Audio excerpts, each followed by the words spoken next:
Today අපි පන්ති ආරම්භ කරමු හැමෝටම අයබෝවන් සුබ දවසක්.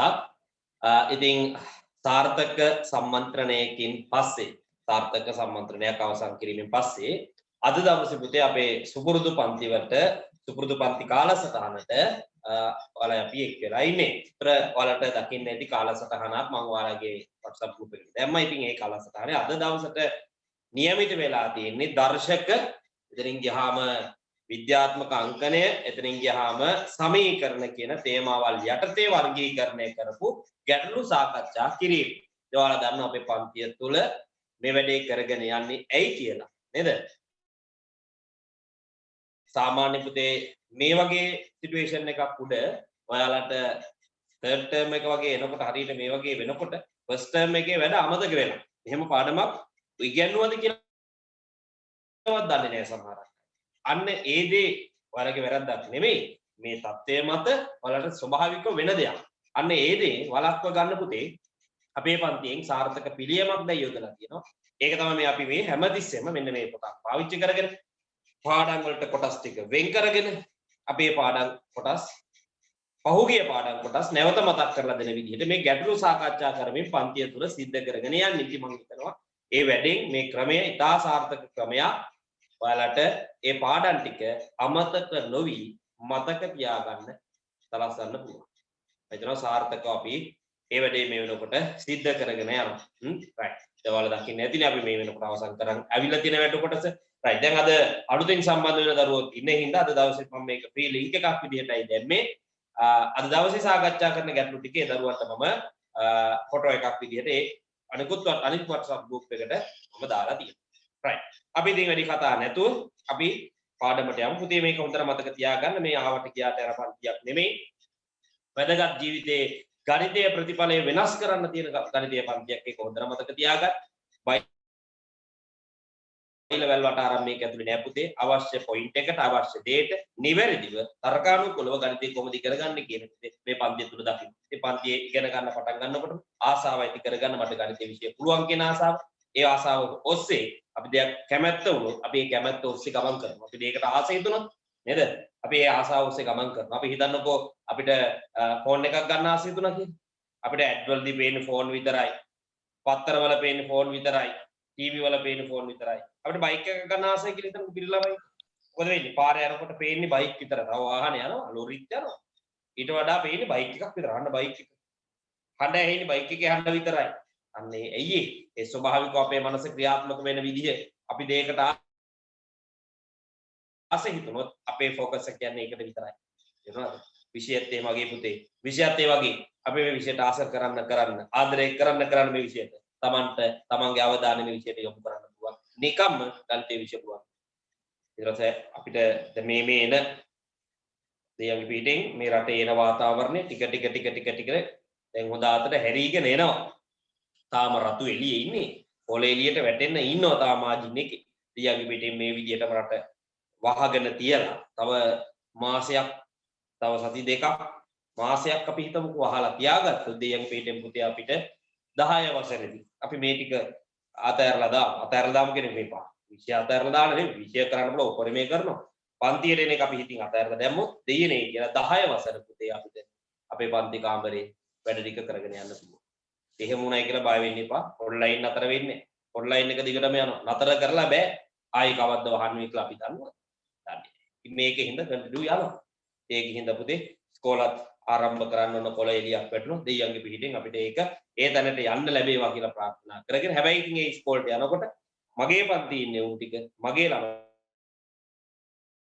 කියන්නේ සුපිරි වැල්ලු. ඇයි උන්ට පළවෙනි වාරේ ඉඳලා කරපු කිසි පාඩමක් අමතක වෙන්න මම පන්තිය තුල ඉඩ දුන්නේ නැති හින්දා. අන්න එතනටයි අපි යන්න ඕනේ. රයිට් අපි යමු වැඩේට. පේපර් පොතේ කෑගල්ල අධ්‍යාපන කලාපේ පේපර් එකේ අපි අද තේමාවට අදාළ ගැටලු ටිකයි සාකච්ඡා කරන්නේ. ඒ යටතේ අපිට සාකච්ඡා කරන්න හම්බ වෙන පළවෙනි ගැටලුව දර්ශක වලින් සහ විද්‍යාත්මක අංකණය වැටීමෙන් තියෙනවා පස්වෙනි ගාන. මම ඒක අපේ අලුතින් ළමයි ඉන්න ගෲප් එකට දාලා පස්වෙනි ගාන. අපි බලමු පුතේ මේක.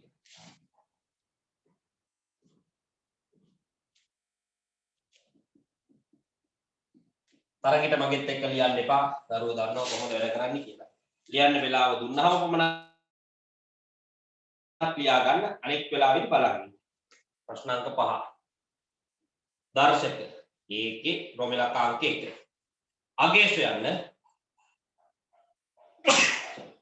පහේ දෙවෙනි බලය සම්පූර්ණ එක්කෙනාගේ දෙවෙනි බලය වැඩි කිරීම පහේ ඍණ දෙවෙනි බලය බෙදීම පහේ දෙවෙනි බලය.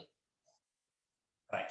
දර්ශක සුළු කරන්න තියෙනකොට පළවෙනිම තියරි එක තමයි පළවෙනිම පොයින්ට් එක තමයි ඒ දර්ශකයේ ඇතුලේ මෙන්න මේගොල්ලන් වගේ ඍණ දර්ශක හිටියොත් ගාන හදන්න කලින් ඉස්සල්ලාම අපි මේ ඍණ දර්ශක ධන දර්ශක බවට පත් කරගන්න ඕනේ. මොකද්ද පළවෙනි දේ?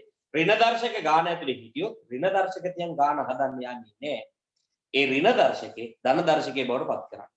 දර්ශක පාඩමේ උගන්වන නීතියක් තමයි ඔය ඍණ දර්ශකයක් ධන දර්ශකයක් බවට පත් කරන්න පුළුවන් කියනවා. එයා ඉන්න තැන මාරු කරොත්. ඉන්න තැන මාරු කරොත් කියන්නේ මෙතනදී ඉන්න තැන දෙකයි තියෙන්නේ. එක්කෝ ඉරෙන් උඩ ඒ කියන්නේ ලවයේ විදිහට එක්කෝ ඉරෙන් යට ඒ කියන්නේ හරයේ විදිහට. ඔය තැන් දෙකකින් එකක තමයි ඉන්න පුළුවන්. ඒත් දැන් මෙයා ඉන්නේ ලවයේ විදිහට. එයාගේ තියෙන ඍණ දර්ශකයක්. දැන් ධන දර්ශකයක් කරන එයාව ගේන්නේ ඉරෙන් යට. ඒතර බලමු සිද්ධ වෙන දේ. බලාගෙන ඉන්න වෙන්නේ. දැන් එනවා පහේ දෙවෙනි බලය සම්පූර්ණ එක්කෙනාගේ දෙවෙනි බලය බෙදීම යට ඔල්රෙඩි පහේ දෙවෙනි බලයක් ඉන්නවා.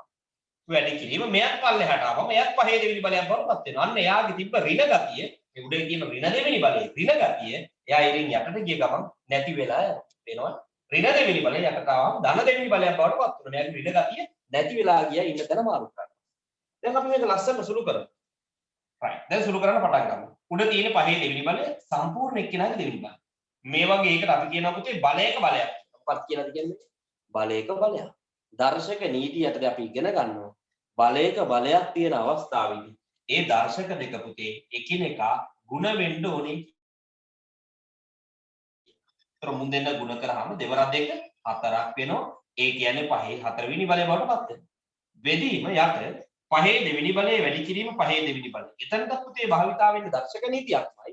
දර්ශක යටතේ සමාන පාද තියෙන දර්ශක දෙකක් උන වෙනකොට ඒගොල්ලන්ගේ බලයන් එකතු වෙනවා කියන නීතියක් තියෙනවා. අන්නේ නීතිය යටතේ මේ පහේ දෙවෙනි බලය මේ පහේ දෙවෙනි බලය එකතු වෙලා ඔක්කොම පහේ හතරවෙනි බලය බවට පත්. දැන් අවසාන හරිම සරල සුළු කිරීමක් කරන්නේ. උඩ ඉන්නේ පහේ හතරවෙනි බලය යට ඉන්නේ පහේ හතරවෙනි බලය කැපිලා යනවා. පහේ හතරවෙනි බලයට පහේ හතරවෙනි බලය එකයි යට ඉන්න පහේ හතරවෙනි බලයට හතරවෙනි බලය කැපිලා ගිහලා අවසාන එක පමණයි ඉතුරු වෙන්නේ පුතේ. එහෙනම් මේ ටික තේරම සුළු කරා අවසාන පිටුතුරු විදිහට මට 1 ලැබෙනවා. උත්තරේ 1යි කියලා ලැබෙනවා. ඊළඟට රෝම ඉලක්කම් අංක 2 4යි a ගේ හතරවෙනි බලය වැඩි කිරීම 3යි a ගේ දෙවෙනි බලය බෙදීම 6යි a ගේ පස්වෙනි බලය. සුළු කරන්න. පුතේ අපි මේක සුළු කරමු. ඔන්න හොඳින් බලාගෙන ඉන්න. ඉලක්කම් වලින් ඉස්සලා වැඩි කරන්න 4 වරක් 3 12යි. a ගේ හතරවෙනි බලයයි a ගේ දෙවෙනි බලයයි සමාන පාද තියෙන දර්ශක දෙකක් ගුණ වෙනකොට ඒගොල්ලන්ගේ බලයන් එකතු වෙනවා. ඒ කියන්නේ a ගේ 6 වෙනි බලයක්. බෙදීම යට a ගේ 5 වෙනි බලය. දැන් අපි මේක සුළු කරමු. මේ ඉලක්කමෙන් සුළු වෙනවා දර්ශකයෙන් සුළු වෙනවා. කැපෙනවා නේද? පේනවද? 6ට 6 ගොඩවල් 1යි. උඩ ඉන්න 12ට 6 ගොඩවල් 2යි. a ගේ 5 වෙනි බලයෙන් a ගේ 6 වෙනි බලයක් අඩු වෙනවා. මේ බලන්න එතකොට ඊට වැඩි 2යි a ගේ 6න් 5ක් ගියාම 1යි. ඔන්න තියෙන අවසාන උත්තරය. 2යි a කියන අවසාන උත්තරය. දැන් දර්ශක නීති සමාන පාද තියෙන දර්ශක දෙකක් බෙදනකොට ඒගොල්ලන්ගේ මෙන්න මේ බලයන් අඩු වීම සිද්ධ වෙනවා. 5 වෙනි බලයෙන් 6 වෙනි බලයෙන් 5 වෙනි බලයක් අඩු කරාම ඒකේ පළවෙනි බලය. එක කියලා අපි සාමාන්‍ය පළවෙනි බලය කියලා ලියන්නේ නැහැ. ඒකයි මම මේක ලියපුවමයි. ඉලක්කම 12 6න් බෙදුවාම උත්තරය 2යි. එහෙනම් අවසාන උත්තරය 2යි a කියලා මොකද? අවසාන උත්තරය 2යි.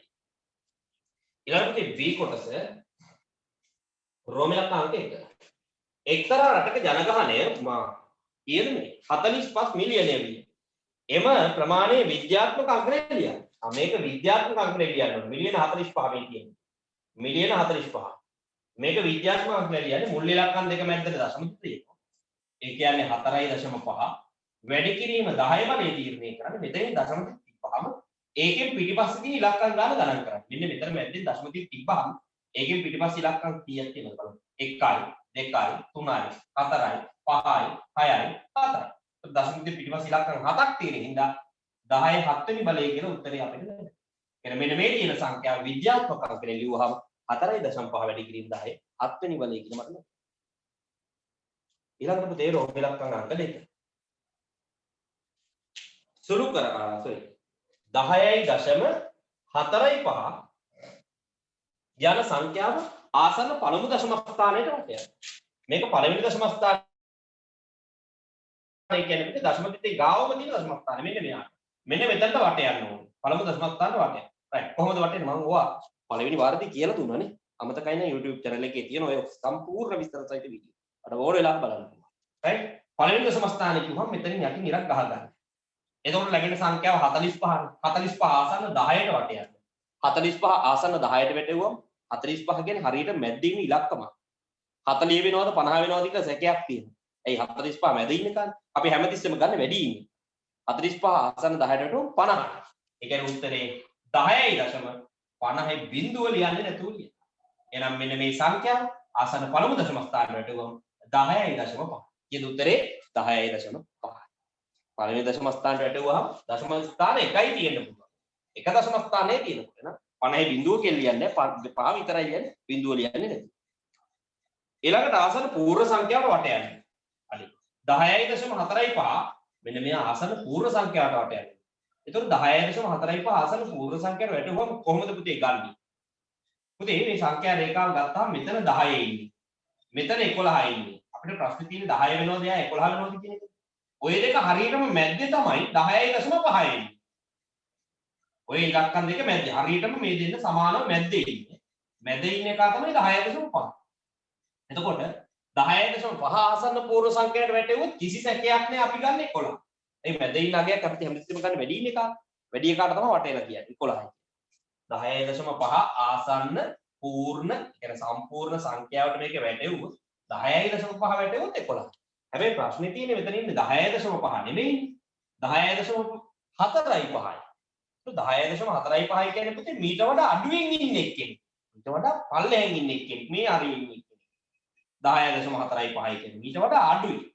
එතකොට මැද හිටියොත් නම් අපි ගන්න 11යි කියලා. හැබැයි මෙතන ඉන්නේ 10.45 මැද නෙමෙයි. ඒ කියන්නේ මෙයා කිට්ටුම වෙන්නේ 11ට වඩා 10 වෙන්න තමයි කිව්වේ. ඇයි මැද නෙමෙයිනේ 10.45 කියන්නේ 11ට වඩා කිට්ටුය 10ට. එහෙනම් කිට්ටුම පූර්ණ සංඛ්‍යාවටයි වටේල ලියන්න ඕනේ මෙන්න මෙයාව 10.45 ආසන්න පූර්ණ සංඛ්‍යාවට වැටෙවුවා අපිට උත්තරේ එන්නේ පුතේ 10යි කියලා. උත්තරේ ලැබෙන්නේ කීයද 10යි කියලා. ඔන්න ඔහොමයි අපේ පළවෙනියටම කතා කරන්න තියෙන දර්ශක සමග විද්‍යාත්මක අංකණයේ ගැටලු ටික ගලපලා උත්තර ටික ගන්න. ඔන්න තියෙනවා. දැන් ලියා ගන්නයි තියෙන ලස්සනට ලියා ගන්න ටික වෙලාවක් දෙන්න. ඉක්මනින් ලියා.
හොඳයි right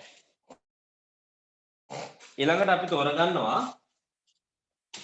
ඒ පේපර් එකේම 7 වෙනි ප්‍රශ්නේ B කොටස 7 වෙනි ප්‍රශ්නේ B කොටස ඒකේ සමීකරණ කොටස විතරයි BGS ප්‍රකාශන වලට අදාළ කොටස මම BGS ප්‍රකාශන කතා කරලා ඉතරා ඔතේ මම දැන් කියවනේ මේ පේපර් සාකච්ඡා කළාට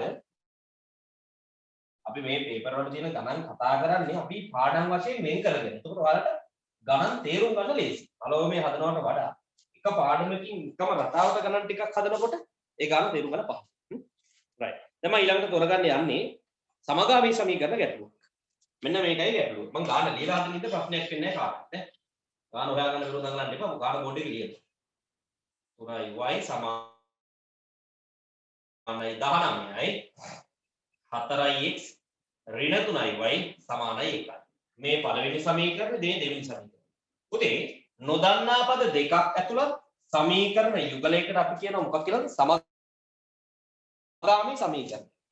සමීකරණ පාඩමේදී ඔක තියෙනවා. නොදන්නා පද දෙකක් තියෙන සමීකරණ දෙකකට අපි කියනවා සමගාමී සමීකරණ. පුතේ අහන් ඉන්න. සමගාමී සමීකරණ දෙකක් දෙන්නේ එකක් දෙන්න තිබ්බන අපරාධي. දෙකක් දෙන්නේ නොදන්න පද දෙකක් තියෙනවා.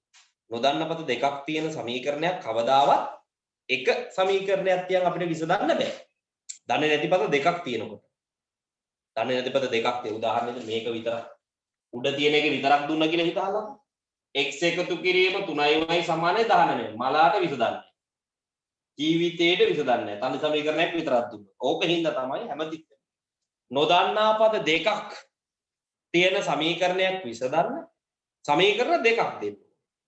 අන්න එහෙම නොදන්නා පද දෙකක් තියෙන මේ දීලා තියෙනවා වගේ සමීකරණ දෙකකට තමයි අපි කියන්නේ සමගාමී සමීකරණ. මොකක්ද කියන්නේ? සමගාමී සමීකරණ.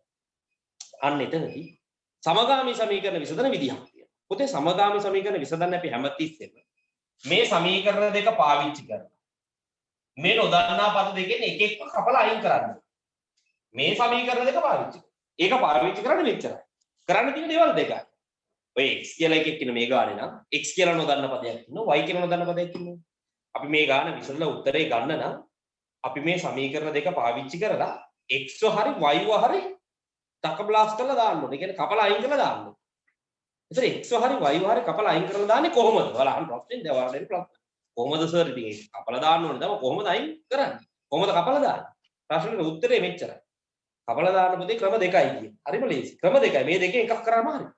එක්කෝ මේ සමීකරණ දෙක එකතු කරනවා. එහෙම නැත්නම් මේ සමීකරණ දෙක අඩු කරනවා. මොකද ඔප්ෂන් දෙක? there are two option මොනවාද? එක්කෝ සමීකරණ දෙක එකතු කරනවා. එක්කෝ සමීකරණ දෙක අඩු කරනවා. ඔච්චරයි කරන්නේ. ඒ ඔය දෙක එකක් කරගුවා අනිවාර්යෙන් x හරි y හරි කැපිලා යනවා. දැන් ඔයාලට ඊළඟට එන ප්‍රශ්න. කොහොමද සර් අපි මේ එකතු කරනවද අඩු කරනවද තීරණය කරන්නේ? මෙන්න මේ බලන්න සමීකරණ දෙක දිහා. සමීකරණ දෙකෙන් x හරි y හරි කපලා දාන්න ඕනේ කියලා මම කිව්වා. ඒ කැපිලා යන එකට ලක්ෂණයක් තියෙනවා. සමීකරණේ දැන් මෙතන x ඉන්නවා y ඉන්නවා. දැන් ඔයාලට ප්‍රශ්නයක් අපි මේකෙන් අයින් කරන්නේ x වද y වද? සර් දැන් කිව්වා නොදන්න පද දෙකෙන් එක්කෙනෙක්ව අයින් කර ගන්න ඕනේ සමීකරණ දෙක එකතු කරලා හරි අඩු කරලා හරි. හරි. දැන් අපිට ප්‍රශ්න ගොඩක් තියෙනවා. මොකද කාවද අයින් කරන්නේ? x ද y ද? කොහොමද අයින් කරන්නේ? පුතේ මේ බලන්න මේ අයින් කරන්න තියෙන කාගේ වැදගත් ලක්ෂණයක් තියෙනවා. මොකක්ද දන්නවද? අයින් කරන්න සුදුසු එක සමීකරණ දෙකේම සමාන විදිහට ඉන්නවා. බලන්න මේ පළවෙනි සමීකරණය 1x මෙතන 1 කියලා ලියලා නැහැ නේ. ලියන්නේ නැහැ එහෙම සාමාන්‍ය. 1x දෙවෙනි සමීකරණය 4x. සමීකරණ දෙකේ x ලා සමානද? නැහැ. සමාන නැහැ. දෙවෙනි මේ ඊළඟ පදේ තියා 3y 3y සමානද? සමානයි. එතකොට සමීකරණ දෙකේ සමාන විදිහට ඉන්න පද මොනවද? 3y 3y y පදයේ තමයි සමීකරණ දෙකේම සමාන විදිහට ඉන්නේ. සංගුණක වශයෙන්. සංගුණක. දැන් බරවචනයක් කියුණා මගේ කට. සංගුණක. සංගුණක කියන්නේ මොකක්ද? සංගුණක කියන්නේ y වීජීය පදයට ඉස්සරහින් ඉලක්කමට ඕනේ. වීජීය පදයට ඉස්සරහින් ඉලක්කම. එතකොට මේ සමීකරණ දෙකෙන් එක විදිහට පිළිහිටලා තියෙන්නේ x ක නෙමෙයි කවුද? y. අන්න ඒ විදිහට. එක වගේ ඉන්න එකව තමයි අයින් කරන්නේ. කවුද අයින් කරන්නේ? එක වගේ ඉන්න එක. දැන් උඩ ඉන්න එක වගේ රටේ ඉන්න එක 3y 3y. ලකුණෙන් හැබැයි විරුද්ධයි. ඒතර ලකුණ තමයි අපි ලකුණෙන් තමයි තීරණය ගන්නෙ. ඌ අයින් කරන්න එකතු කරලාද අඩු කරලාද? දෙකයි. ඔන්න දැන් උත්තර දෙකටම ප්‍රශ්න දෙකටම උත්තර දෙකක්. මොකද්ද? කාවද අයින් කරන්න කියලා කොහොමද හොයන්න විදිය දැන් කිව්වා. මම දැන් කිව්වේ ආගෙන හිටියොත් තේරෙන්නේ. මම දැන් කිව්වා කාවද අයින් කරන්න කියලා තෝරගන්න විදිය. කොහොමද? සමීකරණ දෙක දිහා බැලුවා. සමීකරණ දෙක දිහා බැලුවාම සමාන වෙලා ඉන්න එකව තමයි අයින් කරන්නේ. ඕන පොට්ටේකට දෙනවා නේ. මෙතන x මෙතන 4යි. මුන් දෙන සමාන 10ක් කියලා නෑ. අලියයි කුඹිය සමානයි කිව්වොත්. සමාන නෑ. මෙතන 3යි y 3යි. අන්න එහෙනම් සොය. y shape. y නිකන් එක වගේ ඉන්නවා. එහෙනම් අයින් කරන්නේ y. තීරණය කරාම y අයින් කරනවා. පළවෙනි ප්‍රශ්න උත්තරය ආවා. කවද අයින් කරන්නේ? y අයින් කරන්නේ. දෙවෙනි ප්‍රශ්න. කොහොමද අයින් කරන්නේ? තමන්ගෙම අහගන්න. කොහොමද අයින් කරන්නේ? ඔන්න මම දැන් කොහොමද අයින් කරන්නේ කියලා කියන්නේ. උඩේ ඉන්නේ ධන 3යි y. යට ඉන්නේ ඍණ 3යි y. ධනයි ඍණයි කියන්නේ විරුද්ධයිනේ. ධනයි ඍණයි කියන්නේ විරුද්ධ පද. කළුයි සුදුයි වගේ. විරුද්ධයිනේ. උසයි කොටයි වගේ. විරුද්ධයි. කළුයි සුදුයි විරුද්ධයි උසයි කොටයි විරුද්ධයි. ධනයි ඍණයිත් එහෙනම් විරුද්ධයි. ධනයි ඍණයි කියන්නේ විරුද්ධ පද දෙකක්. හොඳට මතක තියාගන්න. විරුද්ධ පද දෙකක් නම් අයින් කරන්න ඉන්නේ සමීකරණ දෙක එකතු කරනවා. මොකද ඔප්ෂන් එක විරුද්ධ පද දෙකක් නම් අයින් කරන්න ඉන්නේ සමීකරණ දෙක එකතු කරනවා. මතක තියාගන්න. ඔන්න ප්‍රශ්න දෙක තමන්ගෙන්ම අහගත්තා. උත්තර තමන්ම දී ගත්තා. ගාන කොට. මොකද්ද පළවෙනි ප්‍රශ්නේ? කාවද අයින් කරන්නේ? තමන්ගෙම අහගෙන ඉන්න. බැලුවා. සමාන වෙලා ඉන්නේ කවුද? y තමයි සමාන. හරි y අයින් කර. කොහොමද අයින් කරන්නේ? උඩේ ඉන්නේ ධන 3යි y යට ඉන්නේ ඍණ 3යි y. විරුද්ධ පද දෙකක්. ධන 3යි ඍණ 3යි කියන්නේ විරුද්ධයිනේ. සර් කිව්වේ විරුද්ධ නම් එකතු කරන්න. අන්න ඒ වචනේ විතරක් ඔළුවේ සේව් කරගන්න. මොකද්ද? විරුද්ධ නම් එකතු කරන්න. මොකද්ද? විරුද්ධ නම් එකතු කරන්න. දැන් මේ ධන 3යි y ඍණ 3යි y. අයින් කරන්න ඕනේ y වල. උන් දෙන්න විරුද්ධ නම් y නැතුව සමීකරණ දෙක එකතු කරන්න. ඒ දෙන්න ලස්සන්ට ගැලී වෙලා යයි. මෙන්න බලන්න මම පළවෙනි සමීකරණයට එකතු කරනවා දෙවෙනි සමීකරණය. දැන් පදයෙන් පදේ ලස්සනට එකතු කරනවා. බලන්න ආවට ගියාට එකතු කරන්නේ නැහැ නිකන් වටලප්ප මුටින් පුඩිව දැම්මා වගේ. ලස්සනට මම මේ කියන විදිහට එකතු කරනවා. පදයෙන් පදේ උඩේ ඉන්න x ට එකතු කරනවා පල්ලෙහා සමීකරණේ ඉන්න 4ix. හරි? ඊට පස්සේ උඩේ ඉන්න ධන 3යි y ට එකතු කරනවා යට ඉන්න ඍණ 3යි y. උදේ ලකුණු දෙකක් ළඟ ළඟ ලියවිදි පොඩ්ඩක් වරහනක් දාන්න. ඒක පිළිවෙල. ඩීසන් කියන්නේ එහෙම ලියන්න නැත්තම් මේ ලෝරහන් ලකුණු මේ වෙනවනේ දාන එකතු කිරීම යට ඉන්න ඍණ 3යි y. ලකුණු දෙකක් එක ළඟ යද්දි වරහනක් දාන්න. සමානයි උඩ ඉන්න 19ට එකතු වෙනවා යට ඉන්නේ 1. ඔන්න මම දැන් සමීකරණ දෙක එකතු කරලා මෙතනින් මේ ලියලා තියෙනවා. කොහොමද එකතු කරේ? පදෙන් පදේ පිළිවෙලට. මෙයාට මෙයා එකතු කරා. මෙයාට මෙයා එකතු කරා. මෙයාට මෙයා එකතු කරා. මෙන්න. දැන් ලස්සනට මම අර කිව්ව විදිහට මේ දෙන්න කැපිලා යනවා. ඇයි දන්නවද? පුතේ ධන 3යි y ට ඍණ 3යි y එකතු කරාම කැපෙනවා. ඔප්පු කරන්නද? ඍණ 10ට එකතු කරාම ධන 10ක්. ඍණ 10යි ධන 10යි කැපෙනවා. ධන 1ට එකතු කරාම ඍණ 1ක්. ධන 1ට ඍණ 1 කැපෙනවා. ඍණ 5ට එකතු කරාම ධන 5ක්. ඍණ 5ට ධන 5 කැපෙනවා. එයි අර විරුද්ධ හින්දා. එහෙනම් මෙතන ධන 3යි y ට ඍණ 3යි y කැපුණා. දැන් y කැපිලාම ගියා. දැන් තනි පදයක් ඉතුරු වෙන්නේ. x එකතු කිරීම 4ix. ඔක්කොම 5ix. හරිනේ? x ලා 4 දෙනෙකුට තව x කෙනෙක් එකතු කරාම x ලා 5ක් වෙනවා. 5ix සමානයි 19යි 1යි 20. දැන් පුතේ මේ x හොයන්න 5 අයින් කරන්න ඕනේ. දැන් සරල සමීකරණයක් ඕනම එක්කෙනෙකුට දැන් මේක විසඳන්න පුළුවන්. 5 අයින් කරපුව ගමන් x එනවා. කොහොමද 5 අයින් කරන්නේ? x එක 5 ඇලිලා ඉන්නේ. ඇලිච් එකක් අයින් කරන්න බෙදන්න. දැන් මම මේ පැත්ත බෙදනවා 5න්. එහෙනම් එහා පැත්තත් බෙදනවා 5න්. 5ට 5 කැපෙනවා. දැන් එනවා x සමානයි 20 5න් බෙදුවාම 4යි. ඔන්න ගන්න. x යාගේ ලස්සනට උත්තරය ආව x සමානයි 4යි. දැන් ගාන ඉවරයි කියන උඩ පයින් ලැහැත්තින්න බෑ. තාම එකයි හෙව්වේ. නොදන්න පද කීයක් ඉන්නවද? දෙන්නෙක් ඉන්නවා. තාම x විතරයි හෙව්වේ. තාම y කියලා එකකුත් ඉන්නවා හොයන්න. y හොයන්න මොකද දන්නවද කරන්නේ? මේ හොයාගත් x යාගේ ආදේශ කරන්න මේ සමීකරණ දෙකකින් වලට කැමති තැනට. මම මේ x යාගේ ගිහිල්ලා ආදේශ කරනවා. පළවෙනි සමීකරණේ x ඉන්න තැන. මෙන්න මෙතන. දැන් මේ x ඉන්න තැනට දානවා 4 එකතු කිරීම 3යි y සමානයි 19යි.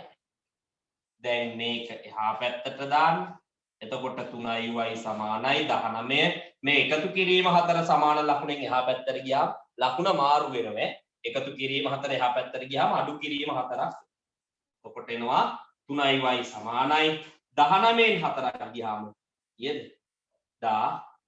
15යි දැන් y හොයන්න දෙපැත්තම 3ෙන් බෙදන්න 3ට 3 කැපෙනවා ඔන්න y ගියනවා 15 3ෙන් බෙදුවාම ඔන්න දැන් තමයි සමීකරණය විසඳුනේ. ඔන්න ලස්සනට සමීකරණය විසඳුණා. x ගියාගේ 4යි y ගියාගේ 5යි විදිහට ලස්සනට අපිට උත්තර දෙක ලැබුණා. පැහැදිලිද? තේරුණා නේද? ඔන්න ඔහොමයි සමගාමී සමීකරණ විසඳන්නේ ආයි. අමතක කරන්න එපා ජීවිතේ. හරි. දෙයක්.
හරි.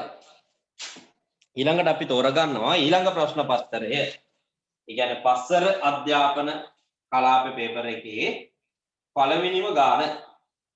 right? පළවෙනිම ගාන.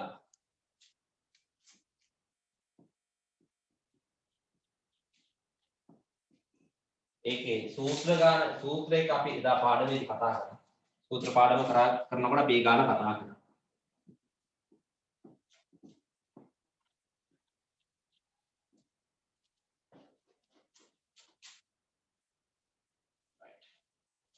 පළවෙනි ප්‍රශ්නේ සමීකරණමයි බලන්න ඉන්න රෝගී ලක්ෂාංක 1 2n බෙදීම 3 එකතු කිරීම 2 සමානයි 8යි. විසඳන්න කියලා තියෙනවා. හරි ඉතින් විසඳමු ලේසියි. කොහොමද කරන්නේ? ඉස්සලාම එකතු කිරීම 2 සමීකරණයෙන් අයින් කරනවා. ඔන්න බලන්න. 2n බෙදීම 3 එකතු කිරීම 2 මෙතනින් අයින් කරන්න. මම මෙතනින් 2ක් අඩු කරනවා. එහෙනම් එහා පැත්තටත් ඒ දේම කරන්න එපැයි. එහෙනම් මම මොකද කරන්නේ? එහා පැත්තෙනුත් 2ක් අඩු කරනවා. එකතු කිරීම 2ට අඩු කිරීම 2 කැපෙනවා. දැන් මට එනවා 2n ගියාගේ බෙදීම 3 සමානයි 8න් 2ක් ගියාම 6යි. right. දැන් බෙදීම 3 නැති කරමු. මේ පැත්ත 3න් වැඩි කරලා එහා පැත්තත් 3න් වැඩි කරනවා. 3ට 3 කැපෙනවා. දැන් එනවා 2n සමානයි 6 වරක් 3 18යි. දැන් එන් හොයමු 2 අයින් කරන්න මේ පැත්ත බෙදනවා 2කින් එහෙනම් එහා පැත්තත් බෙදනවා 2කින් 2ට 2 කැපිලා ගියා ඔන්න එන්ට උත්තරය ආවා 18 2කින් බෙදුවාම කීයද 9යි. සමීකරණේ වට අපි කියන්නේ සරල සමීකරණ කියලා. සමීකරණේ විසඳුණා එන්ට උත්තරය ආවා n සමානයි 9යි කියලා. සරල සමීකරණේ. ඊළඟට රෝමිලකාංක 2 සමගාමී සමීකරණ මම හිතනවා මේ ගානක් දැන් හදන එකේ ඉස්සෙල්ලා කියලා දුන්න ටිකක් මතකේ තියාගෙන පහසුවෙන් ඔයාලට තේරුම් ගන්න පුළුවන් වෙයි කියලා මේ ගාන කොහොමද එන්නේ. බලමු රෝමිලකාංක 2 3x එකතු කිරීම 2y සමානයි 17යි පළවෙනි සමීකරණය 8x අඩු කිරීම 2y සමානයි 16යි දෙවෙනි සමීකරණය. right. නැවතත් සමගාමී සමීකරණ වලටයි ආවා. පහත සමීකරණ සමගාමී සමීකරණ වල විසඳලා y ඍණ x යගේ හොයන්න කියලායි ගානේ කියන්නේ. අපි ඉස්සෙල්ලා විසඳලා ඉමුකෝ පස්සේ බලමු ඉතුරු කතන්දර ටික. බලන්න. right. දැන් සමගාමී සමීකරණ යුගලයක් අපිට ලැබිලා තියෙනවා. දැන් ඔයාලට ඉස්සෙල්ලා මම කිව්වා සමගාමී සමීකරණ දෙන්නේ ඇයි කියලා. නොදන්නා පද දෙකක් ආවොත් සමීකරණයක ඒ වගේ සමීකරණ විසඳන්න ඒ නොදන්නා පද දෙකම තියෙන සමීකරණ දෙකක් දෙන්න. අන්න එහෙම දෙන සමීකරණ දෙකකට තමයි සමගාමී සමීකරණ. right. සමගාමී සමීකරණ විසඳනකොට කොහොමද හිතන්න ඕන? ඔය සමීකරණ දීලා තියෙන සමීකරණ දෙකෙන් දෙක පාවිච්චි කරලා නොදන්නා පද දෙකෙන් එක්කෙනෙක්ව අයින් කරගන්න ඕන. ඔය දීලා තියෙන සමීකරණ දෙක පාවිච්චි කරලා නොදන්නා පද දෙකෙන් එක්කෙනෙක්ව අයින් කරගන්න ඕන. එක්කෝ x හරි එක්කෝ y හරි අයින් කරගන්න. තේරුණාද? දැන් මම කියවනේ ඔයාලට ඔයාලාගෙන්ම අහන්න ප්‍රශ්න දෙකක්. මොකක්ද? කාවද අයින් කරන්නේ කොහොමද අයින් කරන්නේ? අපි මේ දෙකටම උත්තර ගමු. බැලුවා මේක දිහා. කාවද අයින් කරන්නේ? 3x 8x සමාන බව නෑ සමාන නෑ. 2y 2y ආන් සමාන. එහෙනම් පළවෙනි ප්‍රශ්නේ උත්තරය ආවා. කාවද අයින් කරන්නේ? y අයින් කරන්නේ. දෙවෙනි ප්‍රශ්නේ කොහොමද අයින් කරන්නේ? දැන් සර් කියලා දුන්න විදිය. විරුද්ධ නම් එකතු කරන්න කියලානේ සර් කියලා දුන්නේ. බලමු ආ. ධන 2y ඍණ 2y ධන ඍණ කියන්නේ විරුද්ධයි. ලකුණෙන් තමයි දිගින්නේ කරන්නේ. ලකුණ විරුද්ධයි. ධන ඍණ උඩ ධන 2y යට ඍණ 2y විරුද්ධනේ. එහෙනම් විරුද්ධ නම් මං කියේ මොකක් කරන්න කියලාද? එකතු කරන්න. විරුද්ධ පද දෙකක් නම් අපිට යාව එතනින් අයින් කරලා දාන්න සමීකරණ දෙක එකතු කරන්න නේ. එහෙනම් මම මොකද කරන්නේ? පළවෙනි සමීකරණයට එකතු කරනවා දෙවෙනි සමීකරණය. දැන් ලස්සනට පදෙන් පද එකතු කරමු. උඩ ඉන්න 3x ට එකතු වෙනවා යට ඉන්න 8x. උඩ ඉන්න ධන 2y ට එකතු වෙනවා යට ඉන්න ඍණ 2y. මම කො ලකුණු දෙකක් එක ළඟ දීති වරහණක් දාගන්න කියලා. සමාන උඩ ඉන්න 17ට එකතු වෙනවා යට ඉන්න 16. බලන්න මම පිළිවෙලට පදෙන් පදේ එකතු කරපු විදිහ. මෙයාට මෙයා එකතු කරන්නේ. එතකොට මෙයාට එකතු කළා මෙයාව. මෙයාට එකතු කළා මෙයා. දැන් බලන්න කොහෙවත් පැටලෙන්නේ නැහැනේ. වරහන් දාගෙන වඩික බඩු නටන්න ඕනේ නැහැ. ලේසියෙන් හදන්න. දැන් අර විදිහට ධන 2යි වයට ඍණ 2යි වයි විරුද්ධ පද ඉන්න කැපිටල්. ඊට ටික සුරු කරන 8යි 3යි එකතු කරාම 11යි x සමානයි 17යි 16යි එකතු කරාම 33. අනේ පුතේ දැන් y නෑ x විතරයි පහසුවෙන් x හොයා ගන්න. 11යින් කරන්න දෙපැත්තම 11ෙන් බෙදලා. 11ට 11 කැපෙනවා x යගේනවා 33 11ෙන් බෙදුවා. සමීකරණය විසඳලා x යගේනවා 3යි කියලා. හරි ඉවරද? නෑ නෑ නෑ තව එකක් තියෙනවා නේද? කවද y හොයන්න තියෙනවා. එහෙනම් මේ හොයාගත්ත x යගේ ගිහිලා ආදේශ කරන්න. ඔයාලට ආසම එකට. මම පළවෙනි සමීකරණ x කියන තැනට දාන්න.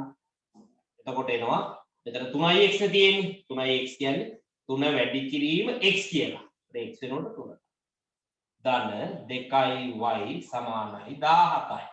3 අරක් 3 9යි. ධන 2y සමානයි 17යි. මේක එහා පැත්තට ගෙනියන්න. එතකොට එනවා 2y සමානයි 17. එකතු කිරීම 9 එහා පැත්තට ගියා. අඩු කිරීම 9ක්. එතකොට එනවා 2y සමානයි 17න් 9ක් ගියාම 8යි නේ. දැන් දෙපැත්තම දෙකෙන් බෙදන්න. දෙකට දෙක කැපිලා යනවා. ඔන්න y ගියනවා 4යි. ඕන්න සමීකරණය විසඳුවා. x ගියගේ 3යි y ගියගේ 4යි කියලා මටත් උත්තරය. තේරුණාද? සමීකරණය විසඳුණා. හැබැයි මෙතන අපිට කියනවා ගාන විශේෂ දෙයක්. සමීකරණය විසඳලා y අනු කිරීම x ගේ උත්තරය අරගෙන දෙන්න. ඒ උත්තරෙත් ගමු. y කියන්නේ දැන් අපි දන්නවා 4යි. අඩු කිරීම x කියන්නේ අපි දන්නවා 3යි. 4ෙන් 3ක් අඩු කරාම එන්න ඕන උත්තරේ.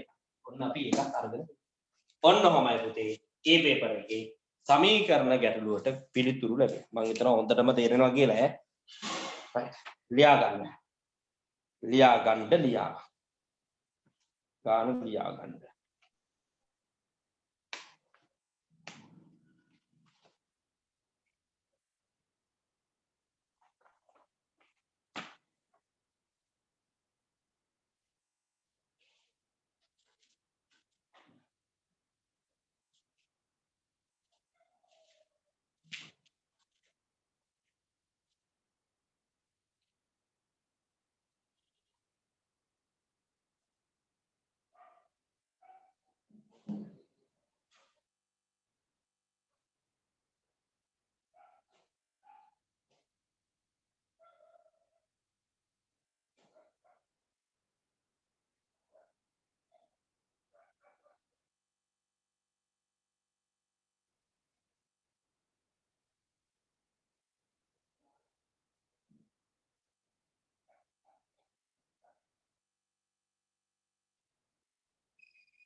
හොඳයි අපි ඊළඟ ගැටලුවට යමු. මේ පේපර් එකේම තමයි ඊළඟ ගැටලුවක් තියෙන්නේ.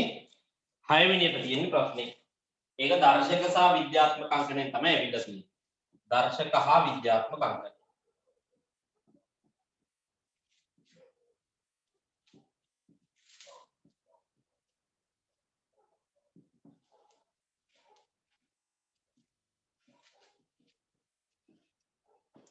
right. ප්‍රශ්න අංක 6යි. ප්‍රෝමිලක් අංක 1 දෙකේ ඍණ 3 අගේ සොයන්න කියලා තියෙනවා. right. දැන් ඍණ දර්ශක මම ඔයාලට නීති කියලා දුන්නානේ. ගණන් හදන්න කලින් ඍණ දර්ශක තිබ්බොත් එයාම ධන දර්ශකේ බවට පත් කරගන්න. දෙකේ ඍණ තුන්වෙනි බලයනේ. මම ඕක මෙහෙම ලියා ගන්න. ඔන්න තියෙනවා. දැන් ඍණ ගතිය නැහැ. දෙකේ ඍණ තුන්වෙනි බලය දෙකේ තුන්වෙනි බලය බවට පත් වෙනවා. ඇයි ඍණ ගතිය නැති උනේ? එයා හිටිය තැන මාරු කරා. එයා උඩ හිටියා. එයා උඩින් අරගෙන මම යටට දැම්මා. ලවේ විදිහට හිටිය කෙනා අරගෙන මම හරයට දැම්මා. දැන් එයාගේ ඍණ ගතිය මෙතෙන්දි නැති වෙලා. දැන් මේක සුළු කරන උත්තරේ දාමු. දෙකේ ඍණ තුන්වෙනි බලය කියන්නේ දෙකේ තුන්වෙනි බලය කියන්නේ දෙක වැඩි කිරීම දෙක සුළු කරන්නේ එක බෙදීම දෙවරක් දෙක 4යි 4 වරක් දෙක 8යි ඕන උත්තරේ 8 එකයි දෙකේ තුන්වෙනි මේ එක බෙදීම දෙකේ තුන්වෙනි බලය කියන ඍණ දර්ශකේ නැතුණානේ ඍණ ගතිය නැති වෙන මෙයාව යටට දැම්ම හරි මෙතන ඉන්නේ දෙකේ තුන්වෙනි බලය ඒක විවිධ වල ලියුව දෙක වැඩි කිරීම දෙකේ තුන්වෙනි බලය කියන්නේ ඒගොල්ලන්ට දෙක තුන් පාරක් ගුණ වෙනවා දෙවරක් දෙක 4යි 4 වරක් දෙක 8යි කියන උත්තරේ ගානට උත්තරේ 8න් 1යි කියලා ලැබෙනවා ඊළඟට රෝමෙලක් අංක 2 නැවතත් දර්ශක වලින්මයි x ගේ 7 වෙනි බලය වැඩි කිරීම x ගේ 3 වෙනි බලය බෙදීම x ගේ 6 වෙනි බලය වැඩි කිරීම x ගේ 4 වෙනි බලය දර්ශක සුළු කරමු අපි දන්නවා සමාන පාද තියෙන දර්ශක දෙකක් ගුණ වෙනකොට ඒගොල්ලන්ගේ බලයන් එකතු වෙනවා එහෙනම් උඩට එනවා පුතේ x ගේ මේ 7යි මේ 3 එකතු කරාම 10යි බෙදීම යටත් එමය සමාන පාද තියෙන දර්ශක දෙකක් ගුණ වෙනකොට ඒගොල්ලන්ගේ බලයන් එකතු වෙනවා ඒතර යටටත් එනවා 6යි 4යි එකතු කරාම x 10යි ඉතින් අර ඉස්සලා සුළු කිරීමමයි ලස්සනට උඩින් x 10ට යටින් x 10 කැපිලා යනවා උත්තරේ කීයද 1යි මෙයාට මෙයා කැපිලා ගියාම ඉතුරු වෙන්නේ කීයද 1 පමණයි උත්තරේ 1යි කියලා p කොටස වැටීම තමාගේ ඔලු පැටියාගේ ස්කන්ධයේ කිලෝග්‍රෑම් 2.078යි ලෙස ගෝපාල් ගිරා ගත්තේ ඊටගේ විද්‍යාත්මක අංකන ලියන්නේ අඩේ මේ බලන්න 2.078යි කිලෝග්‍රෑම් මේක විද්‍යාත්මක අංක ලියන්න වෙනස් වෙන්නේ නැහැ මේක විද්‍යාත්මක අංක ලියන්න නම් බිඳුවත් එකත් අතර එකත් 10ත් අතර සංඛ්‍යාවක් වෙන්න ඉපේ දැන් මෙයා කොහොමත් එකත් 10ත් අතර සංඛ්‍යාවක්. ඒතර මේක වෙනස් වෙන්නේ කොහොමමයි 2.078 වැඩි කිරීම 10 බිඳුවෙනි බලය. ඔන්න විද්‍යාත්මක අංක ලියුවා. මේක වෙනස් වෙන්නේ නැහැ. ඇයි? හැමතිස්සෙම අපි විද්‍යාත්මක අංක ලියන්නේ මුල් ඉලක්කම් දෙක මැද්දට දශම තිත ලියන්නේ. ඒතර දැන්ටමත් මේකේ මුල් ඉලක්කම් දෙක මැද්දේ තමයි දශම තිත තියෙන්නේ. ආයිකින් ඕක වෙනස් කරන්න දෙයක් නැහැ. ඒක එහෙමම ලියුවා. 10 බලයක් ලියන්න වෙපේ. ලියන්න ඕනේ නම් අපි 10 බිඳුවෙනි බලය කිව්වා. බිඳුවෙනි බලය. ඉතියත් එක නැතත් එකයි. හැබැයි ලියන්න ඕනේ. එම ස්කන්ධය ආසන්න පළමු දශම ස්ථානට වටයක්. මේක ආසන්න පළවෙනි දශම ස්ථානය කියන්නේ මෙන්න මෙයාට වට යනවා. මෙතනට වට යනවා. සාමාන්‍ය දැනීම 2.0.78. ගන්න යටින් ඉඳලා 78 තියෙනවා. 78 වට යන ආසන්න 100ට. ඉලක්කම් 3ක් අහු වෙනවනේ. 1 2 3ක් අහු වෙනවනම් 100ට වට යනවා. ඉලක්කම් 2ක් අහු වෙනවනම් 10ට වට යනවා. තේරෙනවද? ඉලක්කම් 4ක් අහු වෙනවනම් 18ට වට යනවා. දැන් මෙතන ඉලක්කම් 3ක් තියෙනවනේ. ඉලක්කම් 3ක් තියෙන හින්දා පළවෙනි දශම ස්ථානට වටේදී 100ට වට යනවා. 78 ආසන්න 100ට වැටෙවුවාම 78 කිට්ටුම 100 ගුණාකාරය කවුද? 78ට කිට්ටුම 100 ගුණාකාරය 100.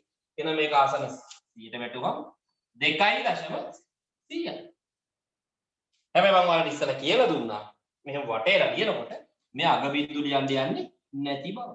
එහෙනම් 2.078 ආසන්න පළවෙනි දශම ස්ථානට වැටුවම උත්තරේ 2.1 කිලෝ. ඔන්න කියනවා 2.1 කිලෝග්‍රෑම්. ඇයි පළවෙනි දශම ස්ථානට වැටුවම දශම ස්ථාන 1යි ඉන්නෝනේ. මෙයා විතරයි. ඔන්නද? ඒව පොඩි පොඩි කොටස් තියෙනවා පොඩි පොඩි ට්‍රික්ස් ඒව අල්ලගන්න. දශම ස්ථාන එකකින් යුත් සංඛ්‍යාවක් ආසන්න පූර්ණ සංඛ්‍යාවට වැටෙවුවම 2 ලැබෙනවා. එම අගය ලැබිය හැකි කුඩාතම සංඛ්‍යාවත් විශාලතම සංඛ්‍යාවල් ලියන්න. ඔන්න ටිකක් වෙනස් විදිහේ ගන්න. කිසියම් සංඛ්‍යාවක් දශම සංඛ්‍යාවක් හොඳේ දශම ස්ථාන එකක් තියෙන සංඛ්‍යාවක් ආසන්න පූර්ණ සංඛ්‍යාවට වැටුවහම දෙකලු එයාට වෙන්න පුළුවන් ලොකු මගයයි එයාගේ තියෙන පුළුවන් පොඩි මගයයි මොකක්ද මම කියනවා මේ බලන්න විශාල මගය 2.4 මෙතන දශම ස්ථාන 1යි තියෙන්නේ කියලා කියලා සුද්ධ සිංහලනේ දශම ස්ථාන 1යි තියෙන්න පුළුවන් එහෙනම් මේක ආසන්න පූර්ණ සංඛ්‍යාවට 2.4 ආසන්න පූර්ණ සංඛ්‍යාවට වැටුවහම අපි කියන්නේ 2යි කියලා එහෙනම් උතන්ට වෙන්න පුළුවන් ලොකු මගය 2.4 පොඩි මගිය අහනවා කුඩා කොහොමද කුඩා මගිය වෙන්නේ කුඩා මගිය පුතේ 1.5 1.5 ආසන්න 10ට ආසන්න පූර්ණ සංඛ්‍යාවට වැටුවම ඒ කියන්නේ 2යි මෙන්න තියෙනවා කියන්නේ මොකද්ද කිසියම් දශම ස්ථාන එකක් විතරක් සහිත සංඛ්‍යාවක් දශම ස්ථාන එකක් විතරක් සහිත සංඛ්‍යාවක් ආසන්න පූර්ණ සංඛ්‍යාවට වැටුවම 2යි එහෙනම් ඒ සංඛ්‍යාවට ඒ කියන්නේ දශම ස්ථාන එකක් සහිත සංඛ්‍යාවට වෙන්න පුළුවන් ලොකු මගයයි වෙන්න පුළුවන් අඩු මගයයි මොකක්ද කියලා. එතන එන්න පුළුවන් වැඩි මගිය තමයි 2.4. 2.4 ආසන්න 10 ආසන්න පූර්ණ සංඛ්‍යාවට වැටුවා අපි කියන්නේ 2යි කියලා. වෙන්න පුළුවන් පොඩිම සංඛ්‍යාව තමයි 1.5. 1.5 ආසන්න පූර්ණ සංඛ්‍යාවට වැටුවාම අපි කියන්නේ 2යි. ඔන්න තියෙනවා යා කියන්නේ. ඕන්න ওই විදිහටයි පුතේ මේ පේපර් එකේ අපිට විද්‍යාත්මක අංකණය සහ වැටීම පාඩමෙන් ගැටලුවට පිළිතුරු ලියා ගන්න. ලියා ගන්න.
හොඳයි අපි යමු ඒකෙම ඊළඟ ප්‍රශ්නෙට නැවතත් ඔයාලට ලැබෙනවා අපි හිතුවේ ඊළඟ පේපර් එකට යන්න තියෙන්නේ ඔයාලා නිකන් ඊළඟ පේපර් එකේ තියෙනවා නැවතත් සමගාමී සමීකරණ සහ සරල සමීකරණ බලමු අපි ඒකට යන්න බලන්න මේක මේ විදිහට කරන එක Tamanට කොච්චර පහසුවක්ද අර සාමාන්‍ය පන්ති වල නිකන් කරනවා වගේ කරනවට වඩා හරි මේ වගේ තැන් වලින් තමයි ඔයාලට ගණන් තේරුම් ගන්න පුළුවන් මේ විදිහට එක දිගට ගණන් ටික හදාගෙන යනකොට පුතේ ගණනක රටාවක් තියෙනවා අන්නේ රටාව තේරුම් ගන්න උත්සාහ කරනවා ඒකට තමයි මේක කරන්නේ right පස්වෙනි ගාන ඒකේ තියෙනවා රෝම ඉලක්කාංක 1 මෙහෙම කතන්දරයක් x බෙදීම 3 අඩු කිරීම 3 සමානයි 8යි මේ සමීකරණ කියවන ආකාරයට වචනේ මේක වචනේ ලියා ගනිලා මම මේක විසඳනවා right ඔන්න විසඳන විදිය ඉස්සලා x බෙදීම 3 අඩු කිරීම 3 අයින් කරගන්න මේ අඩු කිරීම 3 අයින් කරගන්න ඉස්සලා මේ පැත්තට 3ක් එකතු කරමු එන ඒ දේම එහා පැත්තටත් කරන්න එහා පැත්තටත් 3ක් එකතු කරන්න දැන් අඩු කිරීම 3ට එකතු කිරීම 3 කැපිලා අයින් වෙනවා එහෙනම් x බෙදීම 3 සමානයි 8යි 3යි 11යි දැන් බෙදීම 3 අයින් කරගන්න දෙපැත්තම 3ෙන් වැඩි කරනවා 3ට 3 කැපෙනවා දැන් එනවා x සමානයි 11 සරක් 3 33යි ඕන්න සමීකරණය විසඳුණා x කියා ගේනවා 33යි ඊළඟට තියෙන්නේ රෝම ඉලක්කාංක 3 සමගාමී සමීකරණ 3යි x එකතු කිරීම y සමානයි 7යි x එකතු කිරීම y සමානයි 3යි දැන් ඔයාලට අත්දැකීමක් තියෙනවා මේක විසඳන විදිහ දන්නවා ඔයාලා දැන් සමගාමී සමීකරණ කියන්නේ මේ විදිහට නොදන්න පද දෙකක් තියෙන සමීකරණ දෙකක දැන් මේක විසඳන විදිය දන්නවනේ ඔයාලගෙන් අහන ප්‍රශ්න දෙකක් කාවද අයින් කරන්නේ කොහොමද අයින් කරන්නේ බලමු ප්‍රශ්න දෙකටම උත්තර දෙන්න කාවද අයින් කරන්නේ බලමු 3යි x ගැලපිල්ලක් නැහැ y අන්න ගැලපෙනවා එහෙනම් කාවද මෙතනින් අයින් කරන්නේ y ව තමයි අයින් කරන්න ඕනේ ඔන්න අයින් කරන්න කොන එක තෝරගන්න පළවෙනි ප්‍රශ්න උත්තරය අයින් ආවා කාවද අයින් කරන්නේ y දෙවෙනි ප්‍රශ්න කොහොමද අයින් කරන්නේ බලනවා ලකුණු දෙක ධන ධනවයි සමානයිනේ විරුද්ධ නෑනේ විරුද්ධ නම් ධනයි ඍණයි එන්න ඕනේ ධනවයි කියන්නේ සමාන පද දෙකක්. ඒතර සර් අපිට සමාන පද වලින් කොහොමද කරන්න කියලා ඉගැන්වුවේ නෑ. ඒක හත්තිලා විගන්නන දෙයක් නෑනේ. සාමාන්‍ය දැනීමනේ. විරුද්ධ නම් මම කිව්වේ එකතු කරන්න කියලානේ. විරුද්ධ නම් එකතු කරනවා. එහෙනම් සමාන නම් අඩු කරනවා. කරන්න දේවල් දෙකන තියෙන එක එකතු කරන එකට අඩු කරනවා. ඒතර විරුද්ධ නම් එකතු කරනවා නම් සමාන උනොත් අඩු කරන්න ඕනේ. ඒතර මේ තියෙන්නේ ධනවයි යට ඉන්නේ ධනවයි සමාන පද දෙක. අඩු කරනවා. අඩු කරන්න පහසු. පළවෙනි සමීකරණයෙන් දෙවෙනි සමීකරණය හිතමම පළවෙනි සමීකරණයෙන් දෙවෙනි සමීකරණය අඩු කරනවා. මම ලස්සන පදයෙන් පද අඩු වෙන්නේ උඩ ඉන්නවා තුනයි x. ඒකෙන් ලස්සනට අඩු වෙනවා යට සමීකරණේ ඉන්නේ x. උඩ ඉන්න ධනවයි එයාගෙන් ලස්සනට අඩු වෙනවා යට සමීකරණේ ධනවයි. වරණක් දාගෙන ලියා ගන්න සමානයි උඩ ඉන්න 7න් අඩු වෙනවා යට සමීකරණේ 3ක්. පුතේ ලස්සනට ධනවයිට ඍණවයි කැපිලා යනවා මම කිව්ව විදියට. මේ y කැපිලා යනවා. ධනවයි අඩු වෙනවා මේ. හරියට 5න් 5ක් අඩු කරාම 5ට 5 කැපිලා යන්නේ. 10න් 10ක් අඩු කරාම 10න් 10 කැපිලා යන්නේ. y කැපිලා යනවා. මෙතන 3යි x කින් x කෙනෙක් අඩු කරොත් x 3 දෙනෙක්ගෙන් x කෙනෙක් අඩු කරොත් 2යි x බවට පත් වෙනවා. සමානයි 7න් 3ක් ගියාම 4යි. පුතේ x යන්න දැන් දෙපැත්තම දෙකෙන් බෙදන්න. දෙකට දෙක කැපිලා ගියා. ඔන්න x කියාගේ එනවා x සමානයි 2යි. ලස්සනට උත්තරේ ගත්තා. x කියාගේ 2යි. එකෙක් හරි. තව එකෙක් ඉන්නවා. නොදන්න පද දෙකක් තියෙනවා සමගාමී වල. දැන් අනිත් එකාගේ හොයනවා මොකද කරන්නේ මේ හොයාගත්ත x කියාගේ ගිහිල්ලා. සමීකරණ දෙකෙන් ලේසි මේකට ආදේශ කරලා මේ පළවෙනි එක මේ දෙන්නේ. මට ලේසි මේක දෙවෙනි එක. දෙවෙනි එක x ඉන් දැන්න දාන්න. මට එනවා x වෙනුවට x යාගේ 2යි එකතු කිරීම y සමානයි 3යි. y යාගේ ගන්න 3න් 2ක් අඩු කරනවා y යාගේ එනවා උත්තරේ එකයි. ඔන්න සමීකරණය විසඳුණා x යාගේ 2යි y යාගේ 1යි කියලා මට ලැබුණා. පැහැදිලි නේද? right. yeah. දැන් තේරෙනවද යම් කිසි දෙයක් අපිට මේ ගණන් ඇතුලේ කරගන්න පුළුවන් කියලා. ඒක හරියට ඉගෙන ගත්තොත්. හදා ගන්න පුතේ ඒක ඉක්මනට.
හොඳයි. අපි යනවා පුතේ ඒකෙම 7 වෙනි ප්‍රශ්නයට.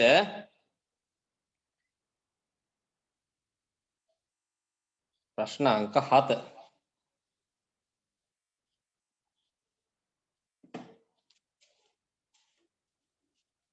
ඒකම මම මතක් කරනවා හෙට දවසේ අපේ ගණන් පන්තිය පැවැත්වෙනවා ආයි හවස 3ට. දැන් මම හිත ඊයේද පෙරේදද කරා ආයි අද කරා ආයි හෙට කරා ඔයාලට පේනවා අසාමාන්‍ය ලෙස කැපකිරීමක් ඔයාලා වෙනුවෙන් සිදු කරනවා කියලා. ඉතින් ඒකේ ප්‍රතිඵලයක් තියෙන්න ඕන දෙයක්. සහ මේ පණිවිඩය යවන්න. තව යාළුවා මේ එතන ඉන්න දැන් මේ සම්බන්ධ වෙන ළමයා එක්කෙනාට යවුවත් ගොඩ පිරිසකට නෙමෙයි. එක්කෙනාට යවුවත් ඊළඟ දවස් වෙනකොට මේ පන්තිය දෙගුණ වෙනවා. මට ඒ සපෝට් එක දෙන්න වෙන මුකුත් ඉල්ලන්නේ නැහැ මම. පණිවිඩය ගැන, පන්තිය ගැන, මේ කරන වැඩ ප්‍රමාණය ගැන තව එක යාළුවෙක්ව දැනුවත් කරා. අපි ඊළඟ දවස් වෙනකොට ඒ යාළුවෝත් එක්ක යන්න මේ පන්තියට. අනේ විදිය. දැන් මෙතන අලුතින්ම සම්බන්ධ වෙන කට්ටියට පුළුවන්. පන්තියේ ගෲප් එකත් එක්ක එකතු වෙලා නැත්තම් තාම. පන්තියේ ගෲප් එකක් වෙනම දිනවා, සම්මන්ත්‍රණ ගෲප් එක වෙනම දිනවා. තාම සම්මන්ත්‍රණ ගෲප් එක නම් ඉන්නේ. පන්තියේ ගෲප් එකට එකතු වෙන්න. මට මැසේජ් එකක් දාන්න සර් පන්තියට එකතු වෙන්න කැමතියි. නමත් එක්ක ඔයාලා ඒ ගෲප් එකට එකතු කරන්න. ඊට අමතරව ඔයාලට දෙන්න පුළුවන් සපෝට් එක දෙන්න. ඔයාලගේ ඉන්න පළාත් මම දන්නේ නැහැ. එක එක පළාත් වල තව යාළුවෝ ඇති, ඉස්කෝලේ යාළුවෝ ඇති. මේ තාම ගණන් ඉගෙන ගන්නවත් නැති අය සමහරක් අය තාම ඉන්නවා එහෙම. පණිවිඩය දෙන්න පුතේ. එකතු කරගමු අපි මේක. මේක අරගෙන යමු ඉස්සරහට. නේද? දෙන්න පුළුවන් උපරිම සහයෝගයක් සපෝට් එකක් දෙන්න පන්තිය. අපි යනවා 7 වෙනි ගානට පුතේ. ප්‍රශ්නාංක 7. මෙහෙමයි කතන්දරේ කියන්නේ. ඒක තියෙන්නේ දර්ශක වලින්. රෝමිලක් අංක 1 2 5 වෙනි බලය වැඩි කිරීම 2 හිස්තැන සමානයි 2 12 වෙනි බලය. මේ හිස්තැනට මොකක්ද දෙන්නේ කියලා අහනවා. හරි සරලයිනේ. සමාන පාද තියෙන දර්ශක දෙකක් වැඩි වෙනකොට ඒගොල්ලන්ගේ බලයන් එකතු වෙනවා කියලා නීතියක් තියෙනවා. එහෙනම් මෙතන තියෙන දර්ශකයයි මෙතනට එන දර්ශකයයි එකතු කරාම තමයි මේ 12 හැදෙන්නේ. එහෙනම් අනිවාර්යයෙන්ම මේ හිස්තැන දෙන්න ඕනේ 7. ඇයි 5යි 7යි එකතු කරාම තමයි මේ දර්ශකය 12 බවට පත් වෙන්නේ. පැහැදිලි කතන්දරේ. රෝමිලක් අංක 2 2.3 තුන්වෙනි බලය වැඩි කිරීම 2.3 හතරවෙනි බලය වැඩි කිරීම 2.3 බිඳුවෙනි බලය මුණ වැඩක් නැහැ. සමානයි 2.3 කීවෙනි බලය? සමාන පාද තියෙන දර්ශක වැඩි වේගන යනකොට ඒගොල්ලන්ගේ බලයන් එකතු වෙගෙන එනවා. එතන 3යි 4යි 7ක් වෙනවා. 7යි මු වැඩක් නැහැ. එහෙනම් 7ම තමයි. ඒ බිඳුවෙනි බලයක් කියන වැඩක් නැහැ පුතේ. එතන බලයක් නැහැ කියන්නේ. මේ දර්ශකයයි එකතු කරලා මෙතන දාන්න. 3යි 4යි 7යි. 2.3 7 වෙනි බලය බවට පත්. ඊළඟට රෝමිලක් අංක 3 1ට 64 කියන්නේ දෙකේ කීවෙනි බලය දාන්න. සිම්පල් කේස් එකක්. මට මේක ලියන්න පුළුවන් මේ 1ට 64 ලියන්න පුළුවන් පුතේ මට. එක බෙදීම දෙකේ 6 වෙනි බලය කියනවා. වැරදිද? වැරදිද? මං අහන්නේ වැරදිද? දෙවරක් 2 4යි 4 වරක් 2 8යි 8 වරක් 2 16යි 16 වරක් 2 32යි 32 වරක් 2 64යි 64 හැදින්නේ 2 කියන ඉලක්කම පුනා 6 පාරක් වැඩි වෙනවා. එහෙනම් මේ 64 වෙනුවට මම 2 6 වෙනි බලය බවට පත් කරලා ලියනවා. 64 කියන්නේ 2 6 වෙනි බලය කියලා ලියනවා. දැන් මම මොකක්ද දන්නවද කරන්නේ? මම මේ ඉරෙන් යට ඉන්න 2 6 වෙනි බලය චුට්ටක් ඉරෙන් උඩට ගන්නවා. එතකොට මෙයාව ඉරෙන් උඩට ගත්තාම 2 ඍණ 6 වෙනි බලයක් බවට පත් වෙනවා. ඇයි? මම කියලා දීලා තියෙනවා. හරේ හිටියොත් ලවයට ගන්න, ලවේ හිටියොත් හරයට ගන්න. එතෙන්දි මොකද වෙන්නේ? යාගේ අර ලකුණ පොඩ්ඩක් මාරු වෙනවා. මෙතන දැන් ධන විදිහට ඉන්නවනේ. 2 6 වෙනි බලය කියලා ඉන්නවා යා ධන. එයා විරි උඩට ගත්ත ගමන් 2 ඍණ 6 වෙනි බලය බවට පත් වෙනවා. මේ දර්ශකයේ කෙලිම ඍණ වෙනවා. 2 6 වෙනි බලය උඩට ගත්ත ගමන් 2 ඍණ 6 වෙනි බලය බවට පත්. දැන් ඉතින් මෙතන හිස්තැන් දෙන්න ඕන එක දන්නවනේ. පේනවා නේද? මෙතන හිස්තැන්ට යන මොන 6ද? ඍණ 6යි කියලා ඉන්නවා. එක බෙදීම 64 කියන්නේ දෙකේ ඍණ 6 වෙනි බලය. මේ ඍණ 6 තමයි ධන දර්ශකයක් බවට පත් කරගන්න ඉතින් යටට යවන්නේ. ඒතර දෙකේ 6 වෙනි බලය බවට පත් වෙනවා. දෙක පුනා 6 පාරක් වැඩි කරනවා 64 බවට පත් වෙනවා. සමස්ත උත්තරය එතකොට 1ට 64යි කියලා අපි ලියනවා. එහෙමයි ඒකේ සීන් කෝඩ් එක වෙන්නේ. ඊළඟට රෝමි ලක්ෂණ අංක 4 x ගේ ඍණ 12 වෙනි බලය සමාන වෙනවලු x ගේ ඍණ 3 වෙනි බලය වතාවක් කීයද? 3 වරක් කීයද 12 පුතේ? 4 නේ. 3 වරක් 4 12. එයි බලයක බලයක් මෙතන තියෙන්නේ වරහණක් දාලා ලියුවොත් බලයක බලයක්. අපි ඉගෙනගෙන දිනන දර්ශකවල බලයක බලයක් තියෙද්දි උන්ගේ දර්ශක දෙක ಗುಣ වීම සිද්ධ වෙනවා. එතකොට මෙතන ඍණ 3 වෙනි බලයයි 4 තිබ්බොත් තමයි 3 වරක් 4 12 හැදෙන්නේ. එහෙනම් අනිවාර්යවා වරහන් ඇතුළට මේ කොටුව ඇතුළට එන්න ඕනේ 4. ඊළඟට රෝමෙලක අංක 5 නම් තුට්ටා ලොකු ගානක්. 3 තුන්වෙනි බලය. ඒකේ ඍණ 4 වෙනි බලය. 3 ඍණ 5 වෙනි බලය. ඒකේ ඍණ 1 වෙනි බලය. B ගේ 5 වෙනි බලය. දෙකේ ඍණ 3 වෙනි බලය. ඒකේ ඍණ 6 වෙනි බලය. හදෙනවා. ඍණ දර්ශක වැහි වැහැලා. එහෙනම් මේක සුළු කරන්න කලින් ඔක්කොටම කලින් ඍණ දර්ශක ධන දර්ශක කරමු. මෙයා ඍණ දර්ශකයක්, මෙයා ඍණ දර්ශකයක්, මෙයා ඍණ දර්ශකයක්, මෙයා ඍණ දර්ශකයක්, මෙයා ඍණ දර්ශකයක්. දැන් ඔය සෙට් එකම ධන දර්ශක කරන්න ඉන්න තැන මාරු කරන්න. ඉන්න තැන කියන්නේ උඩ ඉන්න කට්ටිය යටට දාන්න, යට ඉන්න කට්ටිය උඩට දාන්න. එතනවා උඩ 3 3 වෙනි බලයක් ඉන්නවා. මෙයා උඩට ආවම වැඩි කිරීම දෙකේ 3 වෙනි බලයක් වෙනවා. වැඩි කිරීම. මෙයා උඩට ආවම ඒකේ 6 වෙනි බලයක් වෙනවා. වැඩි කිරීම. ඊට අමතරව මෙයා එහෙම විතුරු වෙනවා. B ගේ පස්සෙන්. සම්පූර්ණ එක්කෙනා බෙදී මේ කට්ටිය යටට යවන්න. ඒකේ ඍණ 4 යටට දැම්මහම ඒකේ ධන 4 වෙනවා. වැඩි කිරීම. 3 ඍණ 5 යටට දැම්මහම 3 ධන 5 බවට පත් වෙනවා. වැඩි කිරීම. ඒකේ ඍණ 1 යටට දැම්මහම ඒකේ 1 බවට පත් වෙනවා. ඍණ නැති වෙලා ගියා. දැන් ඉන්න ටික සුළු කරන්න තියෙන්නේ. කොහොමද දන්නව සුළු වෙන්නේ? 3 දර්ශකයේ 3 දර්ශකෙත් එක්ක සුළු වෙනවා. ඒ දෙන්නත් වෙන වෙනම තියෙනවා නේ. ඒකත් සුළු කරගන්නත් තියෙනවා. රයිට් මම මේක පිළිවෙලකට ලියන්නම්කෝ. ඔන්න බලාගෙන ඉන්න. ටුට්ටක් එක සංකීර්ණයි. 3 3 වෙනි බලය වැඩි කිරීම, 2 3 වෙනි බලය වැඩි කිරීම, ඒකේ 6 වෙනි බලය වැඩි කිරීම, B ගේ 5 වෙනි බලය. බෙදීම මේකේ ඉලක්කම ඉස්සරහට ගන්නවා. 3 5 වෙනි බලය වැඩි කිරීම ඒ පද දෙක අපිට මෙතන ඉන්නේ. ඒකේ 4 වෙනි බලය වැඩි කිරීම, ඒකේ 5 වෙනි බලය කියලා එක තැනකට ගත්තොත් ඒකේ 5 වෙනි බලය කියලා මට බය නැතුව කැත නැතුව ලියද හැකි. එයි ඒකේ 4 වෙනි බලය මෙතන ඉන්නවා. ඒකේ 5 වෙනි බලය මෙතන ඉන්නවා. සමාන පාද තියෙන්නේ. සමාන පාද තියෙන දර්ශක දෙකක් වැඩි වෙනකොට බලයන් එකතු වෙනවා. එතකොට මේ 4 වෙනි බලය මේ 5 වෙනි බලය එකතු වෙලා ඒකේ 5 වෙනි බලයක්. දැන් සුළු කරගෙන යන්නයි තියෙන්නේ. ඔන්න සුළු වෙන විදිය බලන්න. මුන් දෙන්න කැපෙනවා කොහොමද? මේ 3 3 වෙනි බලයක් උඩේ ඉන්නේ. මේ 3 3 වෙනි බලයට මෙතනින් 3ක් කැපිලා ගිහිල්ලා දෙන්නෙක් ඉතුරු වෙනවා. ඊට පස්සේ මේ ඒකේ 5 වෙනි බලයට මේ ඒකේ 6න් 5ක් කැපිලා එකෙක් ඉතුරු වෙනවා. තව කවුරුත් කැපෙන්නේ නැහැ. ඉතුරු ටික අපි ලියාගමු.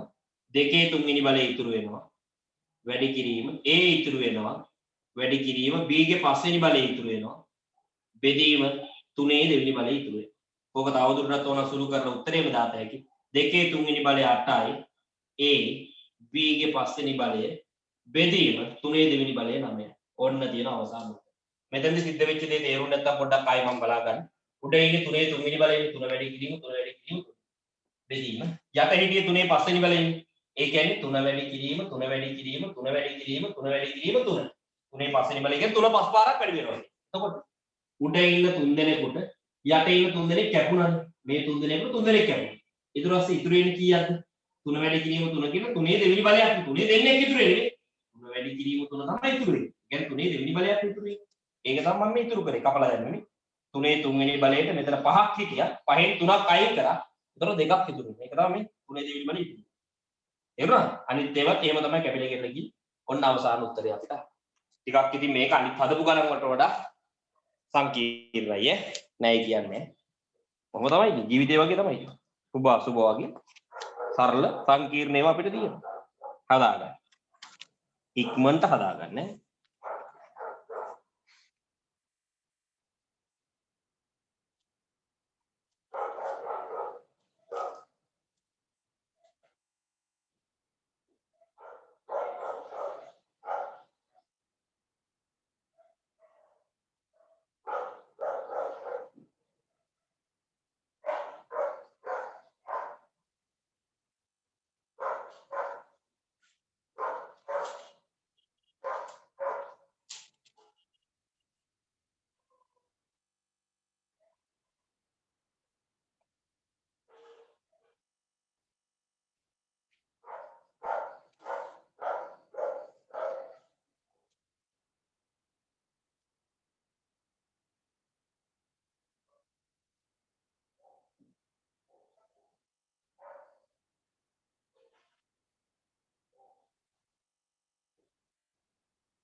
හරි පුතේ මම ඒකේ ෆොටෝ එකක් ගෲප් එකකටත් දැම්ම කෝකටත් හොඳේ දැන් මම මේක මකන නැත්නම් මට අන්තිම ගාන හදන්න ටයිම් මදි වෙනවා අන්තිමට කතා කරන්න තියෙන සබරගම් පළාත් පේපර් එකේ පළවෙනි ප්‍රශ්නය විද්‍යාත්මක අංකණය සහ වැටීම කියන පොත මම මේක ලියාගෙන බැරි නැති ඇති මම ඒගොල්ලන්ට බලන්නත් එක්ක මේකේ ෆොටෝ එක දැම්ම ගෲප් එකට ඒක බලාගෙන ලියා ගන්න පුළුවන් පස්සේ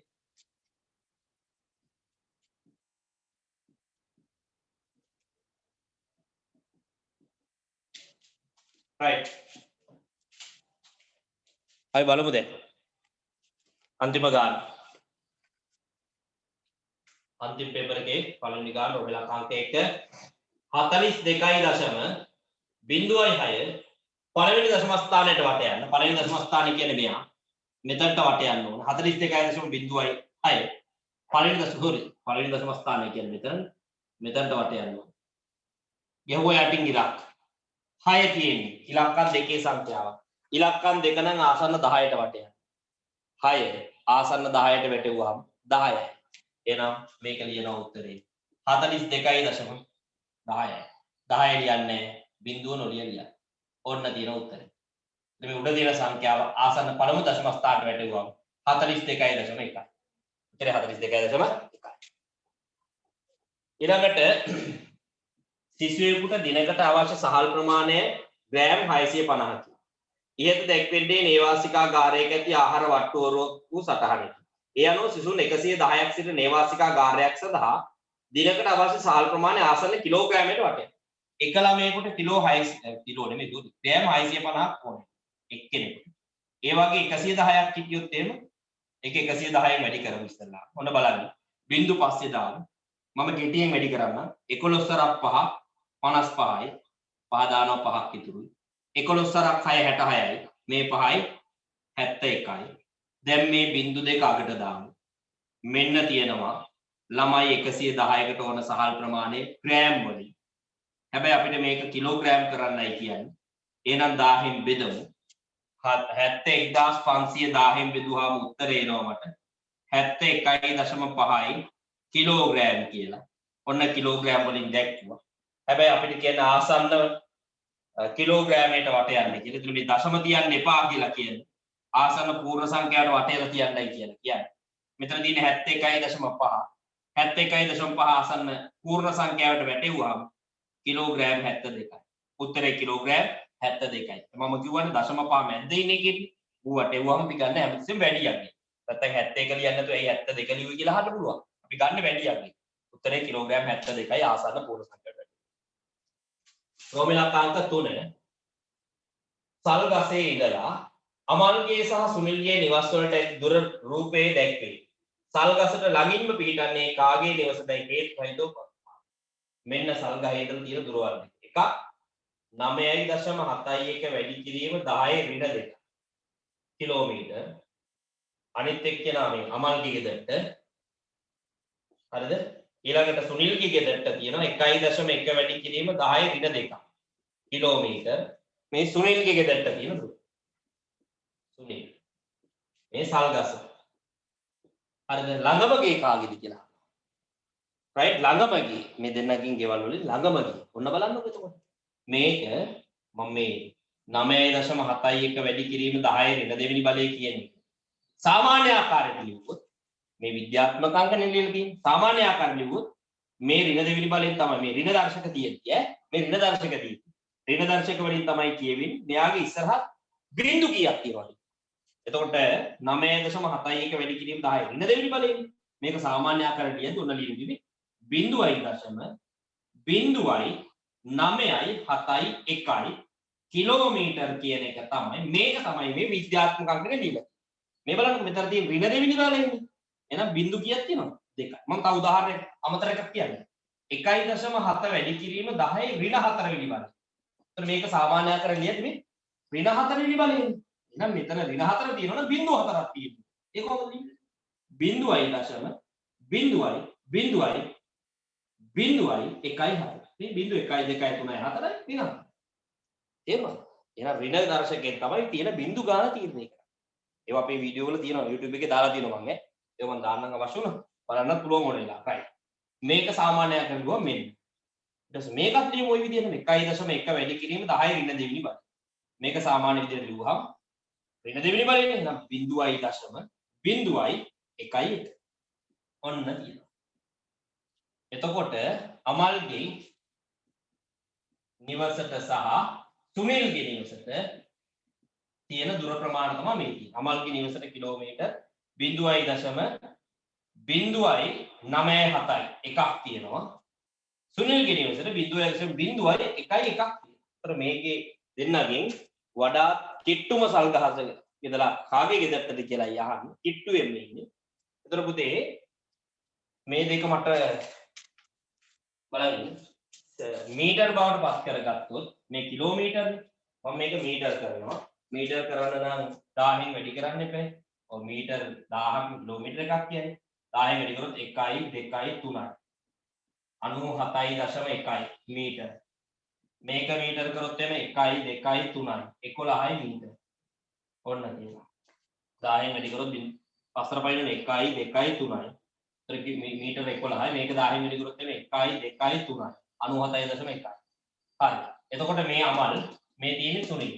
එතකොට සල්ගහේ ඉඳලා අමල්ගේ ගෙදරට සල්ගහේ ඉඳලා අමල්ගේ ගෙදරට මීටර 97.1ක්. සමල්ගේ මේ සල්ගහේ ඉඳලා සුනිල්ගේ ගෙදරට මීටර 11යි. සුනිල්ගේ ගෙදරට මීටර 11යි. අමල්ගේ ගෙදරට මීටර 97.1. දැන් පේනවද කවුද ළඟින් ඉන්නේ කියලා? මෙයාට 97ක් මීටර 97ක් යනවා. මෙයාට මීටර 11යි යනවා. ඒතර ළඟින්ම ඉන්නේ 97ක් යන කෙනාද 11ක් යන කෙනාද? පෑරදී 11ක්. එහෙනම් උත්තරේ ළඟින්ම සුනිල් ගේ නිවස පිහිටයි. ළඟින්ම සුනිල්ගේ නිවස පිහිටයි. ඔන්න ඔහොමයි ඒකට එන්නේ.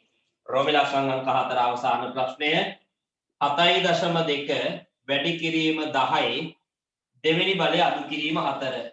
මේක සුළු කරන්න. පුතේ මේ 7.2 වැඩි කිරීම 10 කියන දෙවෙනි බලය මේ විද්‍යාත්මක අංකනේ ලියලා තියෙන්නේ. මේක සාමාන්‍ය ආකාරයෙන් ලියන්න ඕනේ. දැන් මේ ඍණ බලයක් නෙමෙයි. මේ ඍණ බලයක් නෙමෙයි ධන බලයක්. ඒතර 10 දෙවෙනි බලයෙන් වැඩි කරනවා කියන්නේ මේ දශමදිත දෙපාරක් පස්සට යනවා. මම පැත්තකින් ලියන්න. 7.2 වැඩි කිරීම 10 බලයේ දෙවෙනි බලය කියන්නේ මේ දශමදිත මේ තියෙන දශමදිත දෙපාරක් පස්සට පයින්නවා. එක පාරක් පැන්න හරි. දෙවෙනි පාර පයින් ඉලක්කම නැති හින්දා බිඳුවක් දාගෙන ආයෙත් පස්සට පැන්න. එතකොට කීයද මේ ඉස්සරහට සෙට් වෙන්න 720. right. 720 අඩු කිරීම 4. 720න් 4ක් අඩු කරාම 716යි. ඔන්න තියෙනවා. මෙන්න මෙයාව සුළු කරාම ලැබෙන උත්තර. 7.2 වැඩි කිරීම 10 දෙවෙනි බලය කියන එක සාමාන්‍ය ආකාරයෙන් ලියුවා. 720යි. 720න් 4ක් අඩු කරලා දැම්මා 716ක් බවට පත්. ඔන්න තියෙනවා පුතේ. ඒකට අදාළ උත්තර. right. දැන් අන්තිමට හදපු ගණන් ටික ලේසි නෑ. ඒක පිළිගන්නවා. අමාරු ගණන් ටිකක්. ඒ වුණාට පුතේ අමාරු ගණන් හදලා අමාරුවෙන් හදලා කොට දාගන්න ඕනේ. ලේසි ගණන් හදනවා වගේම ඔය වගේ ගණනොත් ඔය වගේ අමාරු ගණනොත් අපිට ලැබෙනවා කියන එක අපි ඔළුවේ සිහිය තියාගෙන වැඩ ටික කරන්න. සුකිරිත්තන් ගණන්ම හදාලා හරියන්නේ නෑ පුතේ. තේරුණානේ? right. හොඳයි. එහෙනම් කොල්ලනේ ළමයිනේ මම මෙතනින් වැඩේ නවත්තනවා අදට. මොකද ආයි 6ට දැන් 11 වසරේ ඊළඟේ ගණන් පන්තිය තියෙන. ඒගොල්ලන්ගේ අද උදේත් කරා දැන් අද හවසත් කරනවා. ඔයාලට හෙටත් තියෙන හෙට 3ට තියෙන කට්ටිය ලෑස්ති වෙලා ඉන්න හෙට දවසෙත් ගණන් පන්තියට මේ විදිහට දැන් අද දවසේ සාකච්ඡා කරපු තේමාව ඔයාලා දකින්න ඇති. දර්ශක කතා කරා, විද්‍යාත්මක අංකණය කතා කරා. ඊට අමතරව අපි සමගාමී සමීකරණ කතා කරා. ඒ ටික සුපිරියට ඉගෙන ගත්තා. අර සමීකරණ ගැන දැන් යම් කිසි දැනුමක් පන්ති ආරම්භ කරනකොට තිබ්බේ නැත්තම් දැන් අවසන් වෙනකොට මම දන්නවා සමගාමී සමීකරණ ගානක් දැන් ඔයාලට තනියෙන් ගොඩ දා ගන්න පුළුවන් මට්ටමක ඉන්න. right විස්තරයක් දාන්න මට කොහොමද අද දවසේ වෙච්ච දේවල් හැමදාම කමෙන්ට් එකක් දාන්න මට පන්තිය හොඳද කරපු දේවල් තේරුණාද කියන එක මොන අඩුපාඩු තියෙනවද දාන්න ඒ ටික හදාගෙන ඉස්සරහට යන්න. එහෙනම් පුතේ මම දැන්ට මෙතන නවත්තනවා. හෙට දවල් 3ට සූදානම් වෙන්න අපේ ගණන් පන්තියට. දන්න යාළුවෝ පුළුවන් නම් එක්කෙනා ගානවත් දැනුවත් කරලා එකතු කරගන්න. එහෙනම් හැමෝටම ආයුබෝවන් උසරණයි හෙට නම්